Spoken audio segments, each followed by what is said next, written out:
किसी भी स्टैंडर्ड में हो, पढ़ाई इंपॉर्टेंट है। पढ़ाई के लिए सबसे इंपॉर्टेंट है टाइम टेबल, राइट। पर आपके भी मन में एक क्वेश्चन होगा कि क्या बिना टाइम टेबल की पढ़ाई नहीं हो सकती? हर स्टूडेंट टाइम टेबल बनाता है क्या? तो एक छोटी सी एग्जांपल से समझते हैं। जैसे कि अगर मुझे सुबह उठकर पढ़ना है, ये मैं जानता हूँ, लेकिन मैंने ये क्लियर नहीं की है कि कब से पढ़ना है और कितने घंटे पढ़ना है। तो इस वजह से हमारा सुबह उठने का टाइम फिक्स नहीं होगा, पढ़ने का समय निश्चित नहीं होगा, कितने घंटे पढ़ पाएंगे ये भी निश्चित नहीं, क्या डेली पढ़ पाएंगे ये भी फिक्स नहीं। लेकिन अच्छे नॉलेज के लिए डेली पढ़ना जरूरी है। स्कूल कॉलेज टाइम पर जाते हो, कोचिंग भी टाइम पर जाते हो, ट्रेन टाइम पर आती है, बस टाइम पर आती है, फ्लाइट भी टाइम पर टेक ऑफ करती है, सुबह होने का समय भी निश्चित है। प्रकृति में हर एक घटना टाइम पर घटित होता है। अगर टाइम बाउंड ना हो तो हर चीज छिन-भिन हो सकती है। तो इसलिए पढ़ाई के लिए भी एक टाइम टेबल इम्पोर्टेंट हो जाता है। तो देखो 4 टाइप के स्टूडेंट होते हैं। एक तो वो जो सिर्फ स्कूल कॉलेज जाते हैं और नाम के पढ़ते हैं, एक थोड़ा बहुत पढ़ते हैं जो होमवर्क कंप्लीट कर लेते हैं, एक वो होता है जो इन दोनों से ऊपर होता है जिसको बी टाइप स्टूडेंट बोलते हैं। ये टॉप लेवल की पढ़ाई नहीं करते और ना ही लो लेवल की पढ़ाई करते हैं, ये टॉपर और लोअर के बीच में रहते हैं। तो इन तीनों कैटेगरी के जो स्टूडेंट हैं वो टाइम टेबल नहीं बनाते, अगर बनाते भी हैं तो कुछ दिन के लिए, और कभी फॉलो होता है और कभी नहीं होता। लेकिन जो टॉपर लेवल के स्टूडेंट हैं वो एक टाइम टेबल बनाते हैं, तभी तो इनका एग्जाम से पहले सिलेबस कंप्लीट हो जाता है और कई बार रिवीजन करते हैं और टॉपर्स की कैटेगरी में शामिल हो जाते हैं। तो टॉपर्स को ये सब पता रहता है कि सिलेबस कितना कंप्लीट हुआ है और कितना बाकी है और कब तक कंप्लीट होगा। और जो स्टूडेंट टाइम टेबल नहीं बनाते उनको पता ही नहीं चलता कि उनका समय कैसे खत्म हो रहा है, कितना सिलेबस कंप्लीट हुआ है और कितना बाकी है, ये सब पता नहीं रहता। इसीलिए तो एग्जाम के समय रोते हैं कि मेरा इतना सिलेबस बाकी है, कैसे होगा कैसे होगा। तो ये सिचुएशन ना आए इसीलिए टाइम टेबल बनाना पड़ता है। देखो आप बिना टाइम टेबल के भी पढ़ाई कर सकते हो, लेकिन नेक्स्ट लेवल की फोड़ना हो तो टाइम टेबल बनाना पड़ता है। और स्टडी स्टडी स्टडी और इंजॉय सब बैलेंस रहता है। तो देखो स्टार्टिंग से टाइम टेबल बनाना और उसके अकॉर्डिंग स्टडी करना, इसका इतना बेनिफिट है, जो समझ जाता है वो टाइम टेबल बना लेता है। नंबर 1, लास्ट टाइम में पढ़ाई का प्रेशर नहीं होता। नंबर 2, अंडरस्टैंडिंग अच्छी होती है। नंबर 3, क्लास में आप स्मार्ट स्टूडेंट बनते हो, क्योंकि घर पर आप स्टडी करते हो तो टॉपिक्स को ज़्यादा समझ पाते हो और क्लास में आप उसको एक्सप्लेन करते हो। नंबर 4, हर दिन अच्छे से इंजॉय करते हो, पछतावा नहीं होता। नंबर 5, धीरे धीरे आप एक डिसिप्लिन्ड इंसान बन जाते हो जिसका इज्जत हर कोई करता है। तो देखो मैं आपको सिर्फ किताबी कीड़ा बनने के लिए नहीं बोल रहा हूँ, मैं एक अच्छी अंडरस्टैंडिंग के साथ पढ़ाई के बारे में बता रहा हूँ। पढ़ाई इंसान को सोचने, समझने और सही निर्णय लेने की क्षमता विकसित करती है। इस पर हम किसी दूसरे वीडियो में डिटेल्स में बात करेंगे। तो देखो टाइम टेबल बनाना आसान है पर फॉलो करना मुश्किल है। इसके लिए 2 बातें ध्यान में रखना है।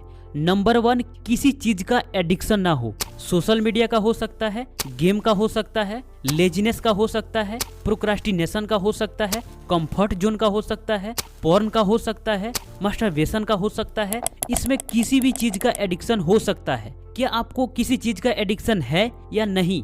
अगर है तो बताओ कि वो किस चीज का है। किसी चीज का एडिक्शन होना इसका मतलब ये है कि आपका मैक्सिमम टाइम और एनर्जी उस एडिक्टिव चीज से खुद को सेटिस्फाई करने में खत्म हो जाता है। लेकिन दुख की बात यह है कि वो कभी पूरा नहीं होता और आपका मैक्सिमम टाइम और एनर्जी इन सब चीजों में जाएगा। तो आप टाइम टेबल को कैसे फॉलो कर सकते हो, राइट? अगर आप दिन के 1 से 1.5 घंटे गेम खेलते हो तो इसका एडिक्शन नहीं है। लेकिन अगर आप दिन के 4 घंटे 5 घंटे या पूरा दिन गेम में ही लगा देते हो और ऐसा डेली करते हो तो ये एक एडिक्शन है और ऐसा ही किसी भी चीज का हो सकता है। Number 2, target. वो क्या चीज है जो आपको डेली पढ़ने के लिए पुश करे? और मैं क्यों 6 घंटे 8 घंटे 10 घंटे पढ़ाई को दूं, इंजॉय क्यों ना करूं? आपका मन इसका जवाब मांगेगा। तो इसलिए पढ़ाई करने का भी एक रीजन होना चाहिए। अब बात करते हैं कि एक परफेक्ट टाइम टेबल बनाएंगे कैसे। तो इसमें भी 2 टाइप के स्टूडेंट आते हैं। फर्स्ट, जो स्कूल या college plus coaching plus self study करते हैं। सेकेंड, ऑफलाइन कोचिंग या online classes plus self study करते हैं। जो कम्प्लीटली घर पर ही रहकर पढ़ाई करते हैं। अब इसमें भी दो टाइप के स्टूडेंट होते हैं, एक जो रात में पढ़ाई करता है और दिन में 8 से 10 बजे तक सोता है। इस कैटेगरी के स्टूडेंट मैक्सिमम सिटीज में ही मिलते हैं। और दूसरा जो रात को जल्दी सोता है और अर्ली मॉर्निंग में उठकर पूरे दिन पढ़ाई करता है। तो इन तीन कैटेगरी के स्टूडेंट के लिए एक जैसा टाइम टेबल नहीं हो सकता। आप किस टाइप के स्टूडेंट हो फाइंड आउट करो, राइट। और इसमें से जो भी टाइम टेबल सूटेबल लगे उसे नोट करो। फर्स्ट, स्कूल या college plus coaching plus self study वाले स्टूडेंट। स्कूल प्लस कोचिंग इजकल टू 7 to 8 आवर्स। आपका इतना टाइम तो लगता होगा, right. To sleep 6 to 7 hours, तो टोटल 13 से 15 आवर्स हो सकते हैं। फिर भी आपके पास मिनिमम 9 आवर्स बचते हैं।